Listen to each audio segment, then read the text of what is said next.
Direct request. Apa itu direct request? Jadi, permintaan atau permohonan langsung. Direct request sering diartikan sebagai permintaan barang dan jasa yang dilakukan dengan tatap muka face to face. Dalam konteks yang lebih luas, direct request dapat diartikan sebagai suatu kegiatan yang dilakukan oleh seseorang atau organisasi kepada pihak lain untuk meminta berbagai informasi penting dengan segera dan dengan menggunakan berbagai media komunikasi yang ada termasuk media elektronik. Organisasi direct request mencakup pertama, pembukaan, di mana aturan umum untuk bagian pertama dari suatu direct request adalah menulis yang tidak sekedar dipahami, tetapi juga untuk menghindari kesalahpahaman. Sebagai contoh, jika kita meminta data sensus 2004 dari suatu lembaga pemerintah, ada kemungkinan orang yang menangani permintaan kita tersebut tidak tahu apakah yang kita inginkan adalah suatu rangkuman data yang satu atau 2 halaman atau suatu laporan sensus yang rinci.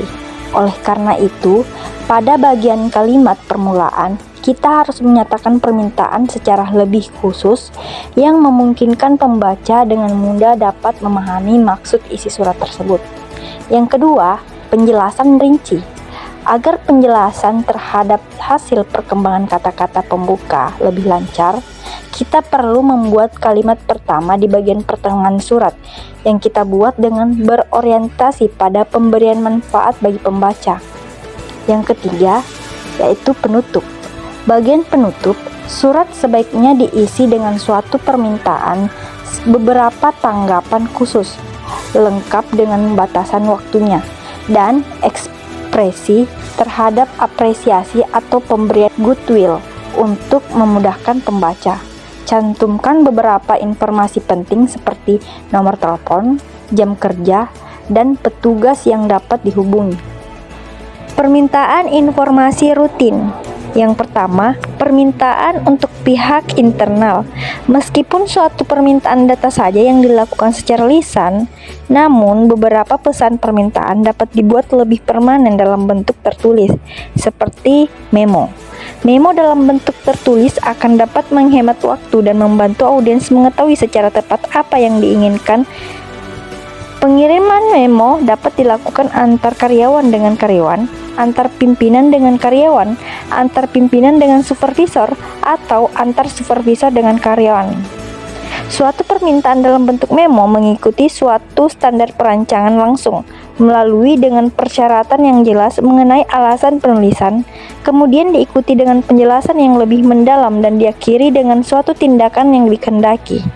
Bentuk suatu permintaan ini dilakukan di dalam organisasi perusahaan. Memo bisa dibuat dengan format khusus atau disusun secara bebas. Yang kedua, permintaan untuk pihak eksternal. Sebagai seorang pelaku bisnis profesional, tentunya Anda perlu berkomunikasi dengan para pelanggan, pemasok atau supplier, dan perusahaan lainnya untuk berbagai keperluan bisnis. Selain itu, banyak surat-surat yang harus dikirim ke luar organisasi perusahaan untuk memperoleh berbagai informasi penting, seperti informasi produk baru, katalog buku-buku terbaru, keinginan untuk menjalin kerjasama bisnis, keinginan untuk berlangganan koar, tabloid, atau majalah. Apa yang perlu diperhatikan dalam menulis surat aduan? Yang perlu diperhatikan yaitu: pertama, jelaskan masalah yang kita hadapi secara rinci. Maksudnya itu uraikan dengan jelas dan rinci masalah atau keluhan yang kita rasakan sehingga pembaca dapat dengan mudah memahami apa masalah sebenarnya. Kedua, lampirkan informasi pendukung seperti faktur pembelian. Hal ini dilakukan untuk lebih memperkuat surat pengaduan. Kita harus memberikan bukti-bukti atau dokumen-dokumen pendukung. Kemudian yang ketiga adalah usahakan nada surat kita tidak marah atau emosional dalam pembuatan surat pengaduan. Coba usahakan untuk bersifat rasional dan tidak bersifat emosional. Yang keempat, ada permintaan tindakan khusus. Dalam surat pengaduan yang kita buat perlu dikemukakan apa harapan atau keinginan kita di kemudian hari terhadap adanya pengaduan tersebut. Selanjutnya, Surat undangan, pesanan, dan reservasi. Surat undangan. Penulisan surat undangan menggunakan pendekatan langsung. Dalam hal ini, pendekatan langsung mencakup 3 komponen, yaitu ide pokok atau main idea, penjelasan rinci atau expansion, dan penutup atau close case. Surat pesanan. Ketika perusahaan Anda melakukan pemesanan atau order produk kepada perusahaan lain, maka perusahaan tersebut dapat menulis surat pesanan dengan menggunakan pendekatan langsung. Permintaan langsung dalam bentuk pesanan seringkali dibuat oleh perusahaan karena perusahaan tidak dapat memenuhi sendiri semua kebutuhannya. Apa saja tahap dalam permintaan kredit?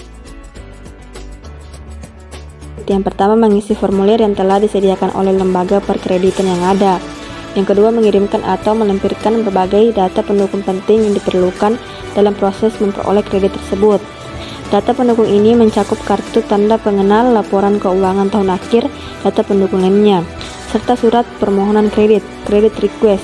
Dalam surat permohonan kredit, di samping data pribadi kita, jenis usahanya dan jumlah besar kecilnya kredit yang diminta juga harus didukung dengan berbagai dokumentasi penting dan prospek bisnis kita di masa depan. Hal ini penting bagi lembaga perkreditan untuk menilai kelayakan kita dalam memperoleh kredit, baik dilihat dari sisi besarnya kredit maupun jangka waktu pengambilannya. Kesimpulan.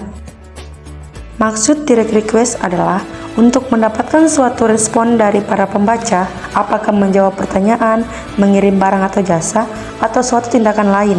Meskipun Anda berasumsi bahwa respons membaca adalah menyenangkan, Anda perlu meyakinkan diri Anda dengan cara membaca dengan cara-cara yang menyenangkan pula.